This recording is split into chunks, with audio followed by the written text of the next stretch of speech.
how I love that, first of all, but how do you come up with the ideas for what you're going, because it's so unique. Like you've got cocktail, you've got the wet spot, which is something totally different, and then you got the ball, which is something totally different. Like who comes up with the ideas? I'm the one that doesn't sleep, so it usually starts with me.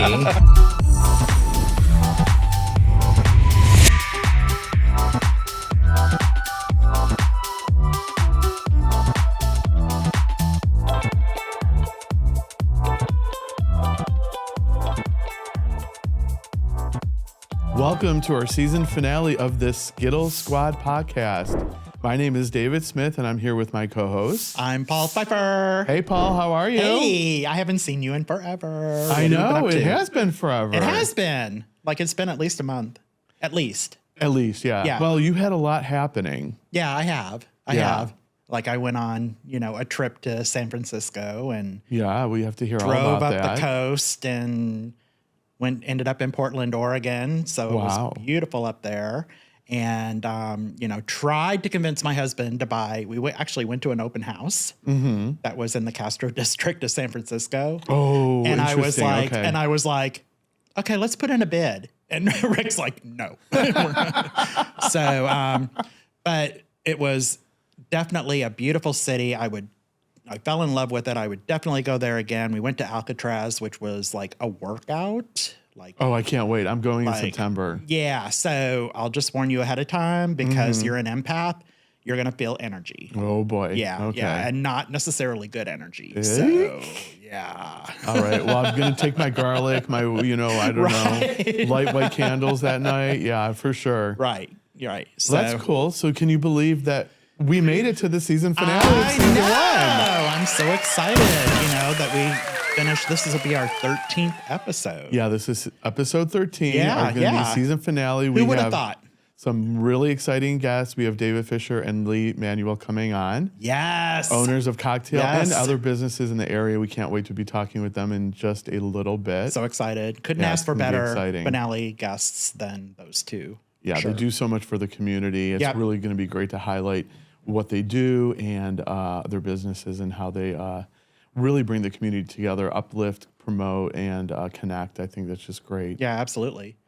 So I thought, as I was thinking about our finale episode, when I think of the first episode that we had, where the one that you basically screamed at me for reading the iPad. Yeah. So if you look at the first episode, and those of you who have not seen the first episode, I encourage you to go out and see the very first episode because David and I were so stiff.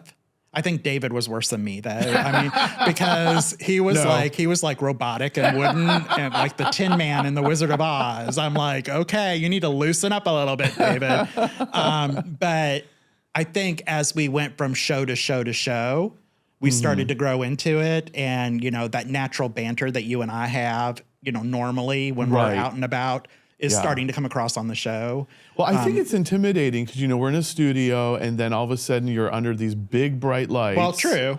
And you're like, what am I doing here? So it did take a little bit of time to kind of get acclimated. But now we're on episode 13. I think we're a little more relaxed. Yeah. And shout out to 𝐜𝐞𝐥𝐿, who was our very first guest. And she, runs Project No Labels and has been a good friend of mine for years and years and years, many years. And was very thankful for her to step up and take a leap and join us in the first episode. So thank you, Claire. Yeah, thank you, Claire. We appreciate you being our first guest and almost kind of in a way being our guinea pig. For sure. Yeah. She really helped us through that first episode. For sure. And then with the second episode, we had Abby Nix. The Polypan Princess. I love her. Yeah, she was great. Her. Yeah, she's not only gorgeous, but she's so talented. And I have not seen Abby. Well, I did see Abby. We saw her at the Emo Cabaret. Right after that, yeah. But I haven't seen Abby since then. So Abby, where are you? Shout out. Yeah, shout out. Hope you're doing well, for sure. Yeah, Abby really hit me hard as far as like a permanent life takeaway from our interview with her. I know she was really talking a lot about really when you're in like a relationship with somebody, really looking at that aspect of like, if they're a man or if they're a woman, it really doesn't matter to her. Right. It's just how that person makes her feel. Right. And I took a big takeaway from her on that. I really, really loved hearing that from her. Yeah, she is awesome. And I'm always going to be a big fan of hers, whatever she does. So, and then after that, we had Veronica Fox. Yeah. Who was fantastic. We're going to actually see her later today. We are. And I'm so excited. Yeah. She's really moving and grooving through the community. She is everywhere. Every time you go somewhere, she's there. And she is such a big talent. Like, I still remember when we went to Red Mesa for the Britney Spears brunch. She was for great. 𝐜𝐴𝐻. Yeah. And she was performing there and she was sick. She had horrible and you food never poisoning. would have known because she put on such a great performance that you never would have known that she was sick. So we didn't even know that until she was on the show and she told us that. Yeah. So and she's just unbelievably beautiful. So so very excited about having her on as a guest for sure. And then after her, for the 4th episode, who did we have on?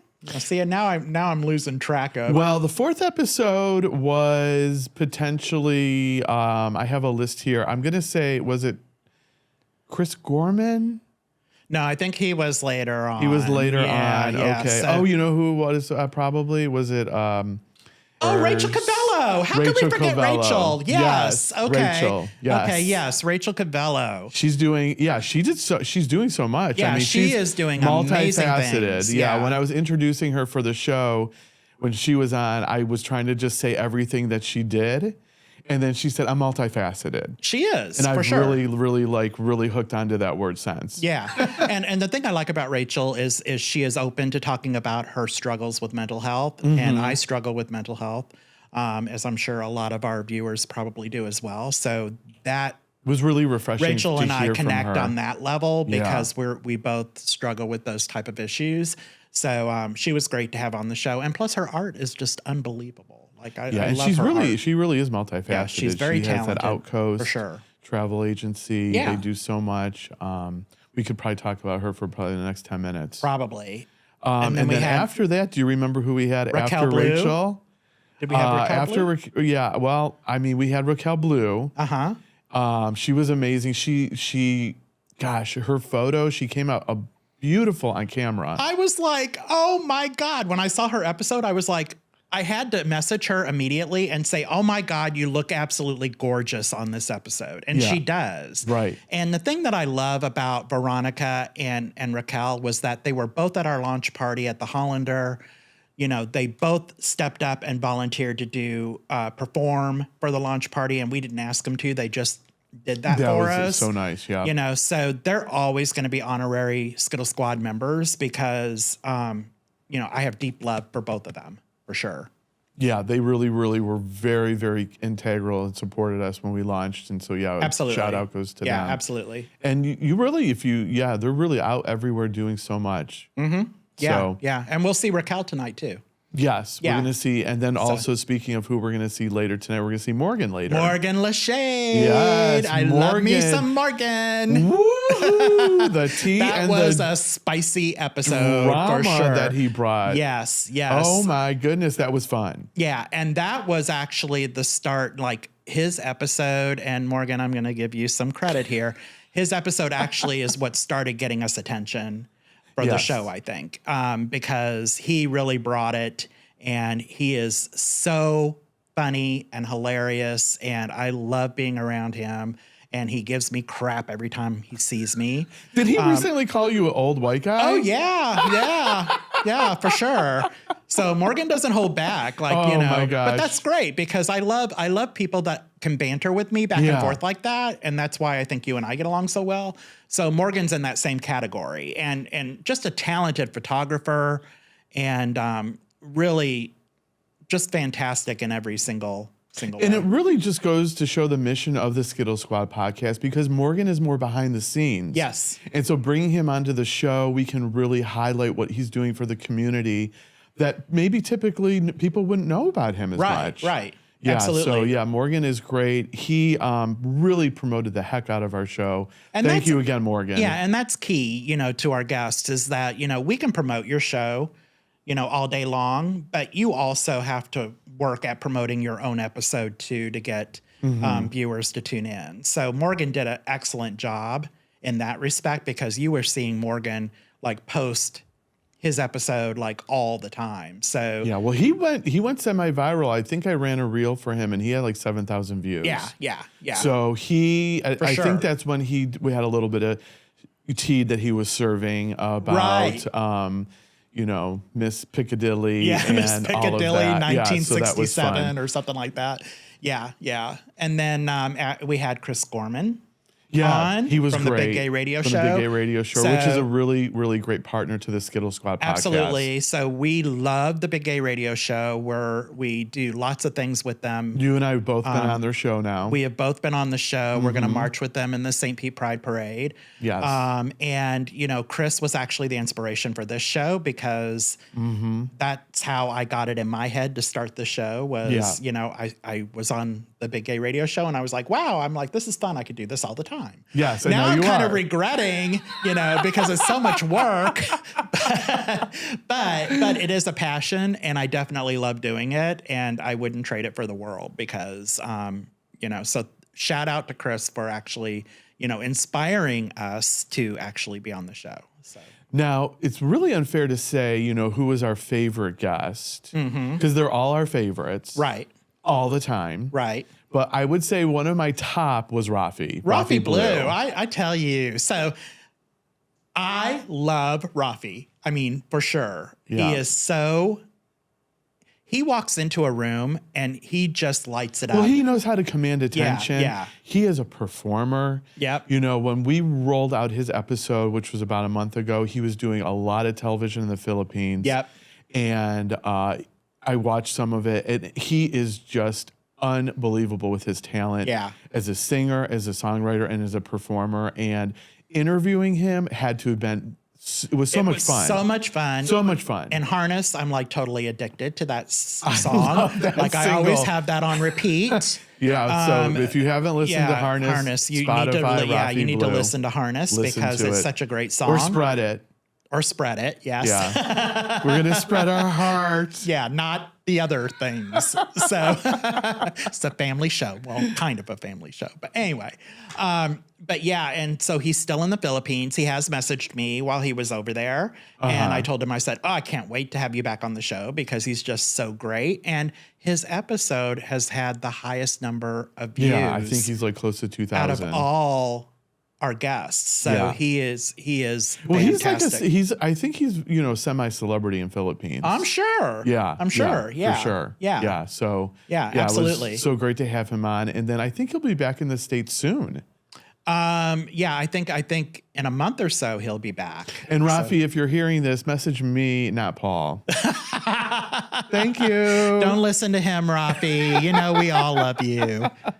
So, and then we had some financial advice from Dean. Yeah, Dean hasn't aired yet. Correct. So he is coming up on the show. But we can't forget Renee Cantu, who he just aired. And talked about, you know, the LGBTQ Chamber of Commerce. And I love Renee. I've been with him in different events and so on and so forth. So he was a great guest, and he got a high number of views too. So he did, you know, so kudos to him as well. He's like a cuddly teddy bear. You just want to like give him a big hug. He is. I love giving him a big hug because he's so super sweet. Sweetheart. Yeah. Yeah.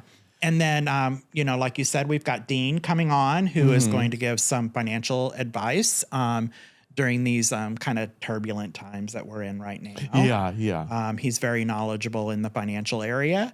And then we've got Dr. Byron coming on after him.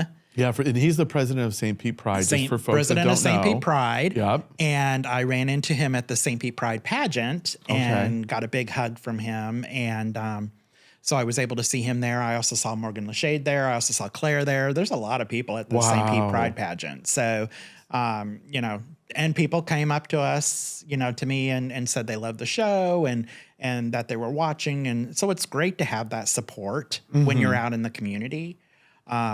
So I think reflecting on it from the first episode to now, I think we're really starting to hit our stride. I think the show's really starting to take off, which is really super exciting and scary and at the really, same we time. thank all of our viewers. And we do thank our viewers, everyone for sure. that's sharing out our posts and telling their friends and family, their coworkers about the show. It makes a big difference. Yeah, it does. It definitely does. And I do want to give a shout out to my co-host, because I can't do it without you. And you have been instrumental, and you kind of keep me in line when I'm off the rails, you know. You mean when you're like, yeah. Because, you know, I've talked about this on the show before, that he is the well-prepared one. I'm the one that's off the cuff, and I just speak whatever comes out of my mouth. And I have no filter. So he kind of keeps me in line. well, I do want to thank you too. Obviously, you've been, you know, absolutely amazing. You really, really, really spearheaded, and, you know, you really, really just made sure that it was going to happen. Well, we talked thank you. about it, and you executed, and you're like, we're doing it. And so, yeah, I really appreciate everything. Well, that I you've do done. appreciate you being on the Big Gay Radio Show and saying nice things about me, because I was like, ooh, do I really want to listen to this episode? Because he's probably going to bash his co-host. Well, I will say for the audience that I did get a few frantic messages from Paul before I was on the Big Gay Radio Show, pleading with me not to say anything bad about him, which, why would I say anything bad about you? Because I know you. So that's why. Okay, well, So- fine. That's Yeah, true. yeah. So, you know, big shout out. And then the thing I want to kind of end up or wrap up the hot topics about is I want to address, you know, some people out there that, you know, maybe a little bit of a hater type people. You know, the intention of our show is not to divide the community. The intention of our show, and it's always been the intention of our show, is to uplift and join the community together. Yes. So you're never going to hear us bash another organization. You're never going to hear us bash an individual or anything like that, because that's not the goal of our show. We welcome anyone to come on the show that wants to come on the show and hang out with us. You know, so I just want to throw that out there for those, you know, people, because we do have haters. When you start succeeding in something, you start getting haters, and, you know, and it is what it is. And I'm just saying, you know, our intent is not to divide, it's to bring together. Yeah, bring together and unite Yeah. the community, the LGBTQ plus community in Tampa Bay, and really beyond. Yeah. Yeah, really, you know, our goal is to highlight not only the local Tampa Bay area, but to move into Sarasota and Orlando, South Florida, Fort Lauderdale, Miami, and really start exposure into more of just Florida in general. Yeah. We're not going anywhere, and we're going to conquer the world. Yeah, we'll start with Florida. And then, yeah, we're going to move out and on from that. Now, I know you want to kind of wrap it up, but we do really, if at a minimum, just for the people watching, need to highlight your T-shirt today. Oh, yeah. I'm a little bit Alexis. You're a little bit of la la. I la, am. La, la. Yeah. See, I'm not the singer, so I'll leave that up to you. But yeah, I'm a little bit Alexis. So I did tell you when I wore the 𝐜𝐴 shirt a couple of episodes back that there were going to be more Schitt's Creek reference shirts. And so this is number 2 in the series. There is a third one that is going to be coming up in a future episode. So today I'm a little bit Alexis. Yes, I love that for you. Yeah. And before we close it out, I forgot one more thing. So Creative Loafing Best of the Bay Awards are taking on nominations. We would love to get a nomination for Best Podcast. So I've been sharing this like crazy on social media. So you can vote every day until June 11th. And then we'll hopefully get a nomination for Best of the Bay. Yeah, if you could definitely go ahead and give us a vote, we definitely would appreciate it. And, you know, really just highlighting the podcast. Yep. So, yeah, great call out, Paula. Thank you. And stay tuned here. We're going to have David and Leon in just a moment. Yay.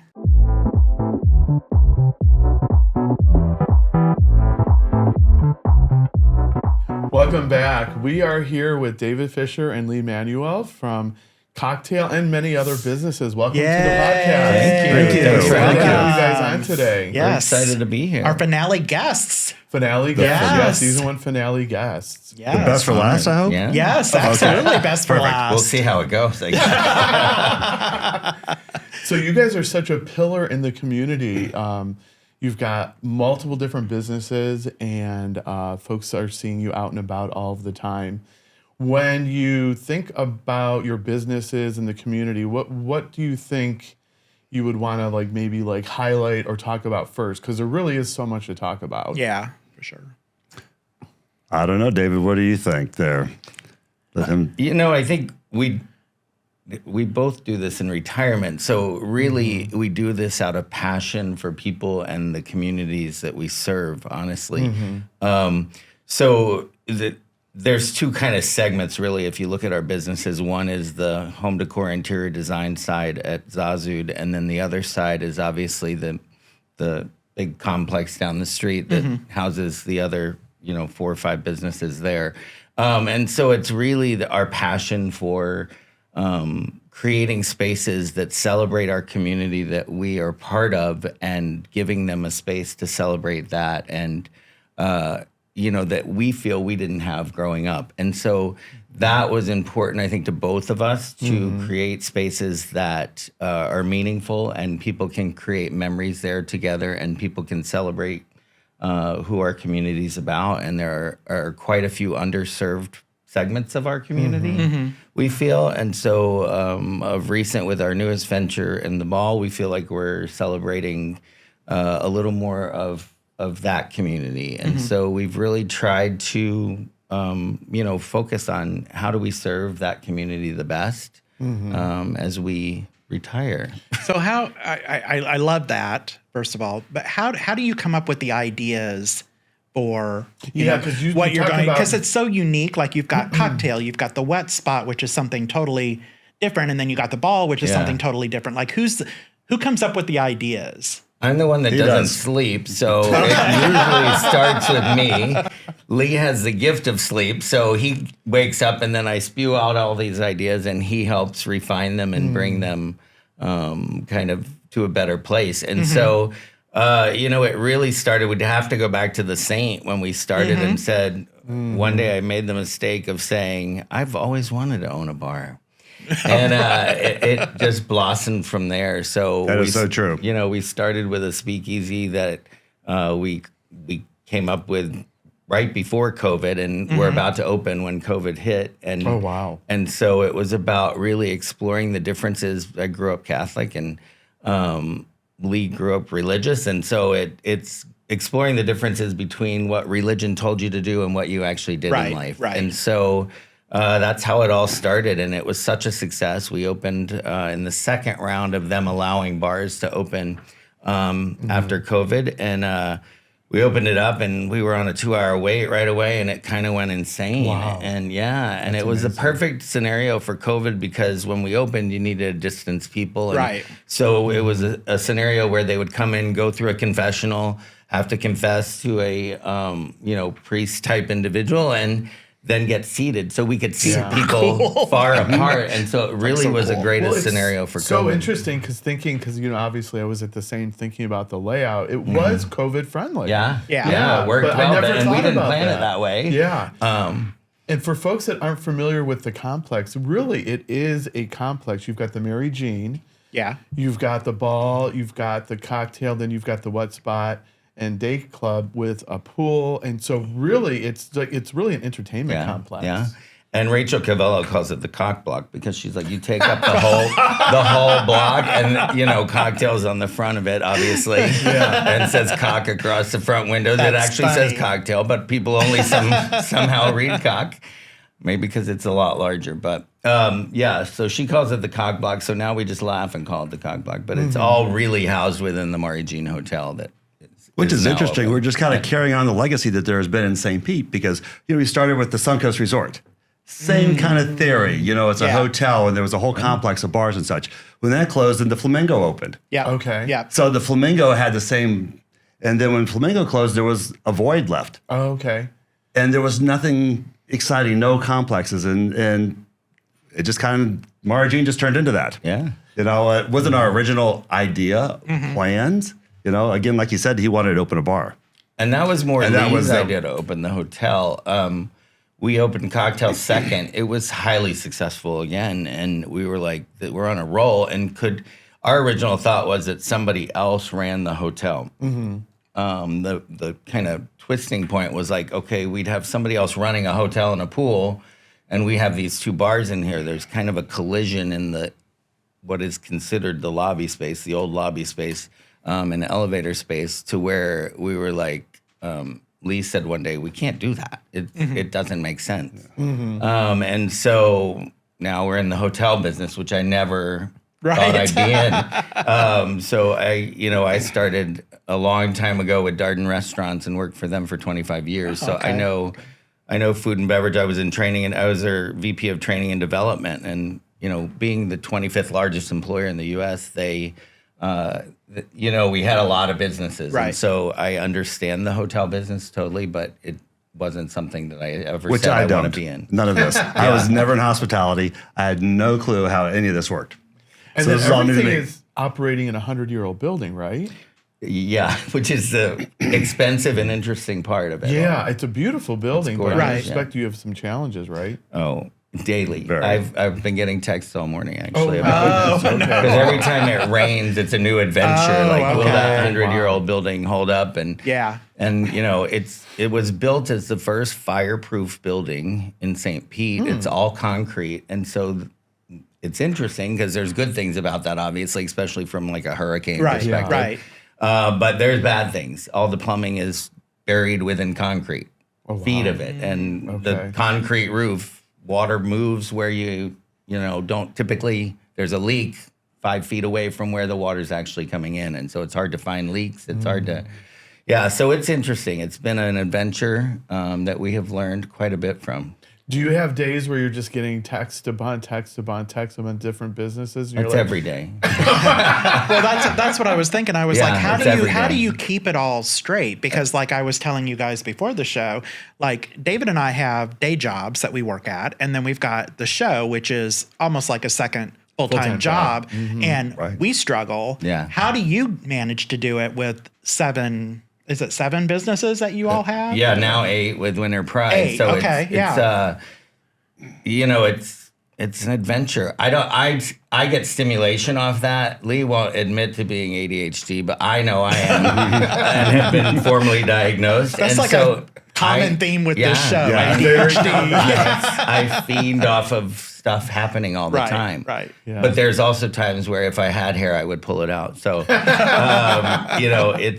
it's a sometimes a very big balance. Like I just said to Lee, it'd be nice to have one day where the text didn't blow up. Right. Because they all route through me. Oh, wow. Okay. There's a common decision path, Right. but they all route to me. And so Yeah. it's tough. Well, let's talk a little bit about Winter Pride, because Winter Pride is new. It just started earlier this year. What was your take on it? Do you feel like it was successful? Maybe Winter Pride for next year? What's happening? Sure. I feel like it was hugely successful. A first year of doing anything of that size and scale. I had planned events. I was in charge of major conferences for thousands of people with Darden. And so planning big events was in my wheelhouse. And I would tell you, overwhelmed is the smallest of words I could use for what we went through as we got closer and closer to those events. It sounded so easy, a week of events, all of this stuff. And it was overwhelming, truly overwhelming. And it makes you, I've always respected the group at St. Pete Pride, but in any Pride organization, it makes you respect them even more because it is truly a feat. One, you're raising funds to hopefully do it all for free for, again, the public and the education of it, and to energize what is our community to stay focused on our purpose, right? Which is being fought every day in legislature and our current administration. So it's highly important to keep a focus on the community, and typically we do that through celebration because it helps people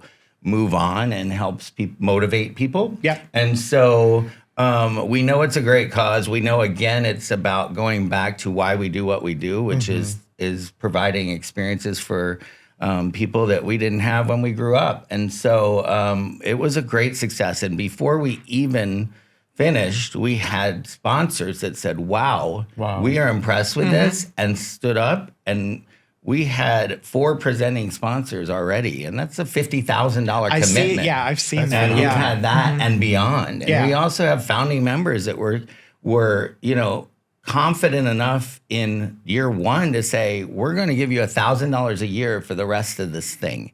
And they're committed and they love it. And so it gives you energy when you feel that. I mean, it was financially a big, when you start anything, you're self-funding, right? Right. And so it was financially a big commitment. Yeah, you guys know about that. And so it's you got to be committed to it, right? Yeah. It's either do it or not. And so you're in and you say you're going to do it, you do it. But we have had such a great response. And there's so many partnerships that have come about because of it. Fort Lauderdale Pride wanting to partner and opening their arms to say, how can we help you? And all of that kind of thing. And St. Pete Pride and our partnership we had already established with them. And so we just had it's been a good journey. The bigger piece I would say is the public of anything new is critical. And so that's been the harder part of it, but that's been the harder part with any of the businesses that we've opened. The LGBTQ community, for some reason, is highly critical of their own people, and it's tough. It's daily. You have to reset your kind of your thoughts around how you're going to make it through the day with such criticism of what's going on. Because I would tell you, we have straight people that come in our bars all the time and come up to us and say, you guys are doing amazing things. We get torn down more by people that are in our own community that we don't have many spaces to celebrate with. And I would tell you, I would fight for every space that we have that is orientated around our community to keep it open. Right now, especially right now. And we need to bond together. And I look at a model like P-Town or Wilton Manors, there's strength in numbers. Like it will bring more people of our community to enjoy our city and what we have to offer. And so it's a win for us. It's, it's just the criticalness of it is the part that can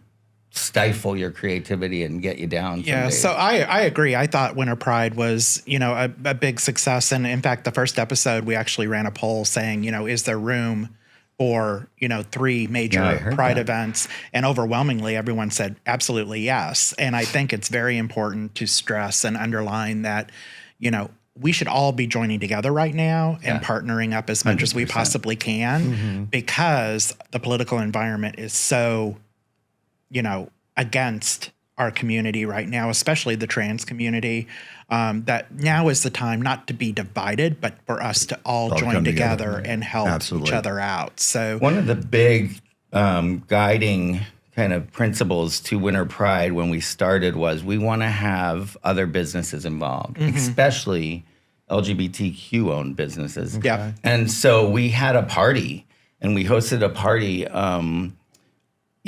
for hundreds of people to come in and talk about it and say, how can you get involved? And there was a lot of interest in the beginning. And then when it came to rubber meeting the road, we had people dialing back like, oh, do we have time to do that? Again, everything's a time commitment. So our goal was to not have hardly any of it at Cocktail or every business benefits off of an event in town. Where we had to make decisions as a group, as a leadership group for that brand is we had to say where if we're self-funding, where is it? And it's not free, but where is it free to do? Right. And there are certain inherent costs that are free to do at, say, Cocktail. If we have a party there, we have lights, sound, we have production, we have all of that already done. And so we have insurance already. So there are a lot of factors that if somebody hasn't thrown an event like that go into stuff like that. And people think like, oh, why wasn't this involved? Why wasn't that? We had other bars sign up and then back out in the 12th hour. And so our goal is to continue to welcome other bars into the fold, other businesses into the fold to say, how can you get involved? How can you, support these, the people who benefited this year, we chose our beneficiaries to be focused around the trans community because we feel as though they are being so targeted. Yeah. And so, you know, we gave to legal counsel one of the biggest donations for an event when we were done, and we let the individuals who raised the most money really route kind of where it went within that cause. But, and so, you know, they did great things. We gave to we donated the bus that took everybody to Tallahassee to, you know, go there for the legislative session that was really attacking, again, the trans community more than all of us. But, and so we've really held that true as our principle this year to try to help that underserved part of our community. So now that Winter Pride has finished its first year, are there any lessons learned from that experience that you would take forward into next year when Winter Pride comes around? Yeah. Probably the biggest one is going in. Pelican Ball was a big vision, and it in the end cost a ton of money to do. And I said, if you asked me the night before Pelican Ball, I would have told you absolutely next year we will not do Pelican Ball. Okay. And we had the event, and we came out of it, and the energy and the money that it raised was phenomenal because by paying and going to such an event, and we raised tons of money through the 𝐜𝐤𝐧𝐬's sculpture sold for the highest price he's ever sold a piece of art before. Oh, wow. That's great. You know, there were things that happened there that we were like, we can't not do this. It was a celebration for the people who fund things and make things free for others and donate large amounts of money. And people that have those large amounts of money, we need. We need to have those people donate to legal councils that help fight for our rights. We need, and so if you forget about that, you're going to cut off that supply of funds that help you donate to those people. And so we came out of it the next day and said, absolutely, we have to have this. These people, felt more appreciated and celebrated, which was important. And then they immediately started giving money. And it was like, that helps the world go around. That helps people help people. And so that's what it's all about at the end of the day, is helping our community, feel supported and feel together and feel like we have a purpose. And then B, really the biggest piece is help fight for our rights, our equal rights that we need. I think going back also, you were talking about the businesses and trying to get local LGBTQ businesses involved in Winter Pride. Some of our original ideas was that a Winter Pride could help attract people from up north to come to St. Pete for a Pride event. Whereas traditionally, all those are actually in June also, which, you know, probably the same time ours is. So they would stay home with their own Pride instead of coming to St. Pete. Or winter, you know, northern residents, you know, it's time to move, you go south for a little while. We thought maybe the Winter Pride could help draw some northern people that come to St. Pete, enjoy a Pride event, spend money on the local businesses, and help everybody. Yeah, absolutely. Yeah, for sure. Yeah, it was interesting. David and I had a very candid conversation a couple of months ago. And you really opened up my eyes to really, you know, what goes on behind the scenes to get things up and running, and Lee's personal commitment to the LGBTQ plus community here. And so it's really great to have you on the show. A lot of people are so, unfortunately, like we've said, critical, but they don't really realize like what's happening behind the scenes. You and I talked earlier about keeping things free, but you do need those folks that do have that disposable income to donate. So you can make the larger events free for everybody. And I enjoyed that conversation. It may not have appeared that way that evening, but I did enjoy that conversation. I used to run all 6 at the time social media pages. So I know how to work the social media avenues and look where we're at. And so I did it all. Like I was our social media manager for 6 businesses at the time. That's a lot, yeah. So now I have an amazing person who does it for us. But I would tell you that I see a lot of that criticism and a lot of that feedback. So it wasn't new feedback you were giving, but it was good that you have a chance to talk about it with somebody, because social media has become so one-sided, and they just put things out there that they believe is the truth, and the truth is not really the truth. Right. And so it's good to have those kind of conversations, and to talk openly about kind of, differences make our world go round. That's why it's so important to have DEI in our world, because it really helps us understand what people bring to the table, right? Like a more creative team is a diverse team. And we used to teach that at Darden to our executives. I mean, that was a big part of, I wrote the diversity and inclusion training at Darden. Wow. And so it's really about creativity comes from how we were all raised, how we grew up, what experiences we are in our DNA. And so all of that leads to a better solution. And so I just think that getting people's feedback and being able to have a two-sided conversation is valuable, highly valuable. Absolutely. Yeah, absolutely. This is last 4 years, this has been our whole life. We had a life before this. Wow. We used to go out on a boat. We used to be out and just relax all the time. We lived that on the hasn't beach. happened in a long time. We were truly retired. And so we work 7 days a week, and people think I joke, but I know people that come in the bar every day know that we're there. We are there at 2 in the morning, and we are there.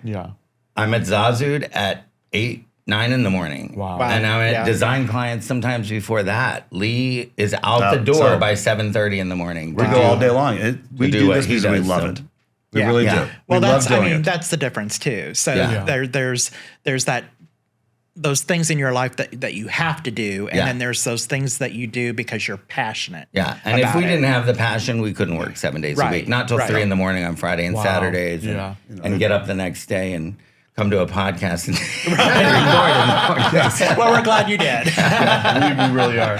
So, Lee, you find a little bit of time to do treasure hunting? Is that I've always, since I was a kid, I was involved in buying antiques and just the love of that. Okay. And I attribute that back to my mother, who used to drag us shopping every Saturday. And Mine too.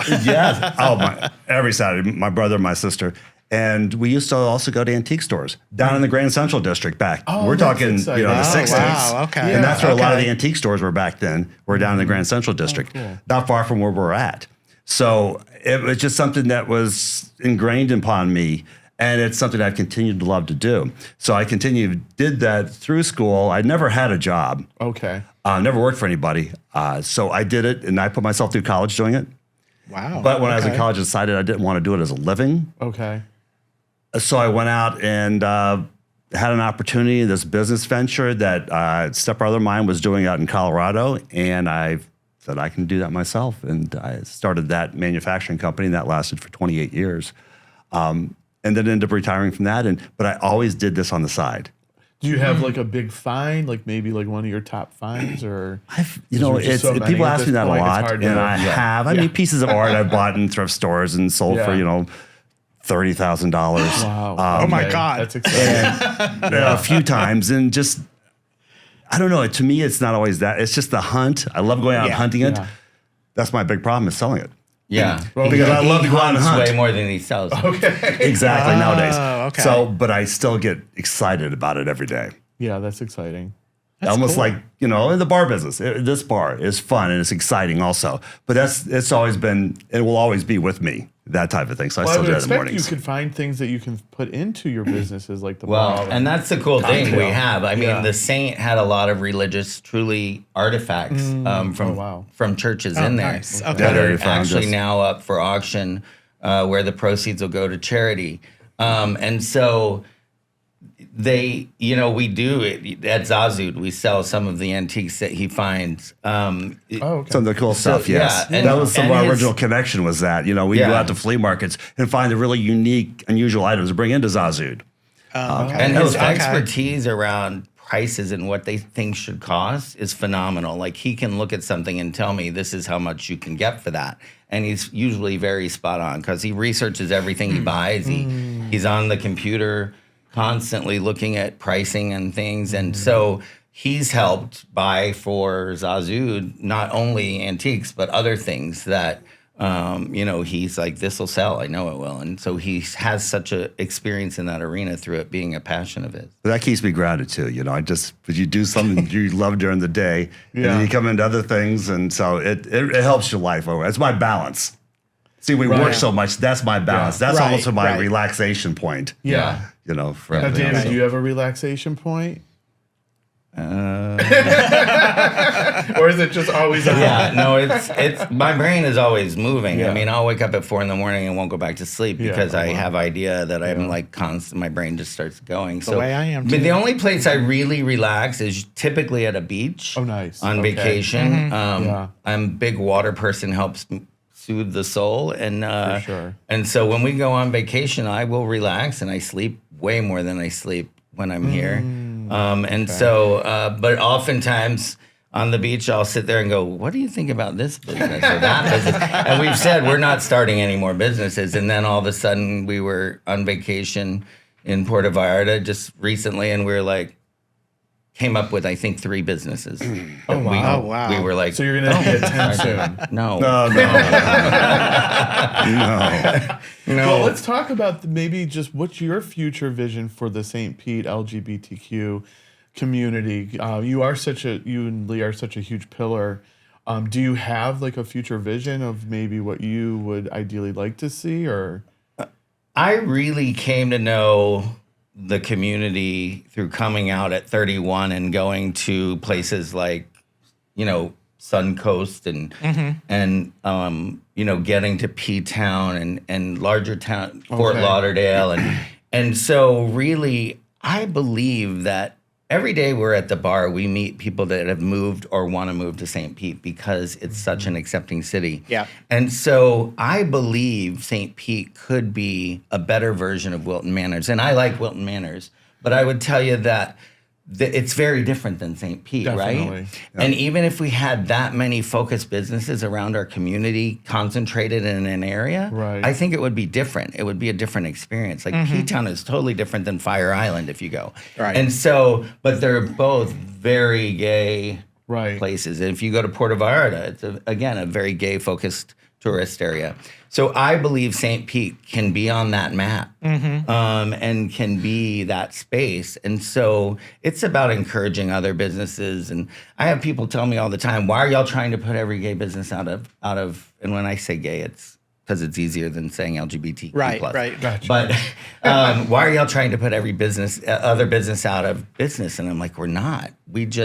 We focus on doing business right, or I'm not going to do it working 7 days a week. We want to do something fun, what we want to have. That when we go someplace, we want to go to someplace fun and exciting. And just because we create that atmosphere and feel like we're trying to outdo everybody else in town, it's not because we're after them. It's just that's what we want to do. We want to create a great space for everybody. Right. And have a fun place. My true passion is really interior design and what I do and have done for a while now. Okay. And what I have the school Hollander, right?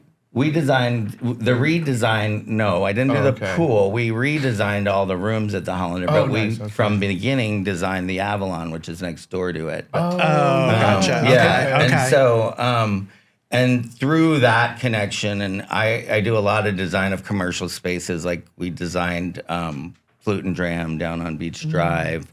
We designed Pulpo, which is the kind of the brick and mortar chef group over there. We designed their new concept Pulpo, which is on 22nd and Central, which is amazing. If you haven't been there, you should go. Yeah, it's awesome, isn't it? It is awesome. So we designed things like that. So that's my true passion. I obviously have hospitality in my background through working for Darden. But I think St. Pete really could be a destination for our community. And if people only see it in June, they have a skewed perspective of what St. Pete's about, right? No, that's absolutely right. And I take the mentality, like we have a big property to fill that costs a lot of money to run daily. People are like, they don't understand the magnitude of having a 100-year-old building that leaks air conditioning out every side of it and fast. And so when you're faced with a $25,000 electric bill every month, it's stifling to know what you need to bring in volume-wise to keep that up. Right. And that's why places like Suncoast and Flamingo had trouble doing so. The properties are so big that literally if they're empty, they're not they're sucking money out of your Right, bank account. right. And so in order to do that, you also need to be smart. Like I looked at 𝐜𝐞𝐥𝐿's model and they have to make money in 7 months of the year. And so they've been smart. And every week in 𝐜𝐞𝐿, there is some kind of event that happens there. And that model, I said to my team, we got to figure that out, because if not, as much as I love our passion project of the Mari Jean and that complex, it will not be around. It literally, I mean, it's not making money. I can promise you that. It's still in its infancy stages of needing, funds to keep it going every day, especially in the slower months. And so we had to say, how do we attract people here all the time? Okay. And so we every month now, we put out a schedule full of events and things to keep people wanting to come back, not only to us, but to St. Pete. Yeah. And gay men more than lesbian women, I will tell you, gay men don't like to stay in one bar in an evening. They like to go to multiple bars, and that's why Wilton Manors has had such success. I mean, I know us, if we're on vacation, we'll go to 5 bars in one night, just because it's stimulating to see other people and other things. And so we're living in a world of foolishness if we believe cocktail should be the only bar out there. It won't be successful. And so our model is built upon St. Pete growing for our community. So having more businesses that are LGBTQ owned. Competition is difficult, but at the same time, if you focus on what you're doing right within your walls, things will go well for you. I believe that. I've been taught that by my dad, who had his own businesses. And so we try to do everything to the best that we can. And that means supporting organizations like St. Pete Pride.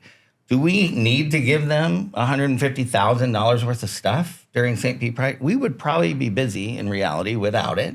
But we believe that helps propel them, which helps propel the city, which helps us eventually do well. And so if you have that mentality, then you stop the hate and the competitiveness and that's why it's frustrating to us to get that kind of energy out of it, because it's like we're here to, again, we don't do this just because we want to work 7 days a week. We do like downtime. It's about really bringing people an experience to St. Pete and enjoying it for what we fell in love. He grew up here. I fell in love with St. Pete. He grew up and was raised here all his life, and so he's loved it all his life. But I came here literally from Orlando to visit friends and was like, I'm going to retire there. And I always had that vision kind of in my head. It's like, I want to go there for retirement because it's warm, it's by water, and it has a city involved, which it actually has 2 cities involved. So the city environment gives me that stimulation that I need from an ADHD side, and the water gives me that relaxation side that I talked about earlier, which is the only place I can kind of have downtime. Yeah, I think it's really great for you and Lee to be on the show, because there is a lot of mumbling behind the scenes, like, what are they doing, or what's happening, or you've thrown out there, dispelling some of the rumors, and so I think people will be really authentically interested to hear from you, and hopefully, for sure, they can go to the ball. The ball is like maybe one of the newer businesses, and it's just absolutely gorgeous. I haven't been there yet, but I need to check it out. The design and the lighting alone is just an influencer's dream. Thank you. Yeah, so anyway, I love all of your businesses. Yeah, I think so much fun with the pink lights. Yeah, I also want to mention, everything that you do for St. Pete Pride, because I did not know until you all mentioned it that you're the ones that bring in the talent for St. Pete Pride, and we've got. They bring in some of their own as well. And we've got Martha Wash, who I'm totally excited about. I'm like, oh my god, I can't wait. Excited. So kudos to you guys for that as well. Thank you. So. We enjoy it. And Byron comes in our bar every week. Yeah. We see Byron typically on Tuesday nights with his husband, Elliot. Gotcha. And so, we're good friends, and people want to make it more than it is. It's not there. It's really, it was more about a naming thing in the beginning, and we had some back and forth between what should the name be of Winter Pride. people say it shouldn't be another Pride. There's Gulfport Pride. Now there's Pride-topia in the Edge District. Yes. There's Pride in the Park in Pinellas Park. There's Dunedin Pride. People. Pride is not a bad thing. And if you're confused behind it, educate yourself. Right. And if you're confused behind it, don't go. Like, we all make choices daily. And so it's like, go to let's celebrate Pride all year long. I know you had your guests from Project No Labels on who talked about that. And it's like, celebrate Pride all year long because we should be proud and we should be heard. Right. And that's the only way we're going to make a change in this world. Yeah. And we need changes. We've gone forward and now we are stepping way back. Yeah. And that's scary. It is scary. That's a scary place to be. Yeah. I remember saying one day, shortly after it came out, I was like, we will never have gay marriage in my lifetime. And what did we do? We accomplished it. Yep. We can accomplish things when we have pride and when we are about moving people to the right things to do. And we can only do that through making it approachable to people. So through people seeing it and it being in their face or it coming up in their family or it becoming a more comfortable thing to them, that's how you overcome any type of racism, homophobia. It becomes normal to you, right? Like all of a sudden, if you grew up and all of a sudden in your family you have a gay brother, sister, child, it becomes more accepting because it becomes more normal. Right. It's not this oddity thing that people have made you believe it is, right? And so we can only do that through having pride within our own community. Yeah. Yeah, absolutely, for sure. Is there any, because this will come out probably about a week or two before St. Pete Pride, is there any events you want to throw out or maybe social tags or websites, or how can people find you on social? They can find us in a lot of places. The biggest and quickest one, if they want to know about Pride stuff, is to go through Cocktail, which is cocktailstpete.com or Cocktail St. Pete on any of the social handles. That's probably the quickest, and it goes to all of our other businesses. From there, you can find them all, but that's probably the biggest. And then obviously through the St. Pete Pride website, they have a ton of stuff. We're again partnering with them and we're a title sponsor for this Sunday's opening party. Yeah. We are the official after party of the parade for them. We are obviously the street festival and the talent there on the stage for them. So we're partnering with them. We want people, we have a calendar for the whole month for the bar, like every bar should have. So we're not trying to confuse people and say this is the Pride to go to, but 500,000 people come to St. Pete Pride. Right. They need places to go. So every bar, if you're not having Pride events right now, Right. you're insane. That's exactly right. I would tell you where I think we excel is we are good at marketing. Right. Yeah. And I have a degree in advertising and marketing. Yeah. So I think we market our properties well. And so people see stuff about them more than they see about the other bars in town. But every home business, including the straight ones, are having Pride events right now. Yeah, so absolutely. People are confused between Cocktail and St. Pete Pride, we want people to be focused on St. Pete Pride. There's some great celebrations that they have that we attend. Right. And that we support. Right. And so we're just trying to get the 500,000 people moving towards the same common cause and celebrating who we are and being motivated about changing what we have going on in this world right now, which is not pro-LGBTQ in most places. Right. Yeah, absolutely. Yeah, the business really just brings everyone together. It's so integral. And you had mentioned real quickly, you're open early, you're open till 2 a.m. I do think that people do, come there for that sense of community. Yeah. It's like a family. It's really special. So if you haven't visited, and we have recommend. many people that don't even drink that come to us, and our mocktails are very popular and have won awards at the Saint before, now the Ball, and at Cocktail we have now CBD infused drinks, and we have just trying to tap, and we have kava and kratom drinks, and so we're trying to tap into people who also don't drink because we know there's a segment of our population that doesn't drink, a growing segment of the younger population that needs to celebrate. That needs to celebrate, and if you look around, there aren't a lot outside of like the cool sports leagues like Hot Mess that have started cool events like the bowling leagues and kickball and stuff.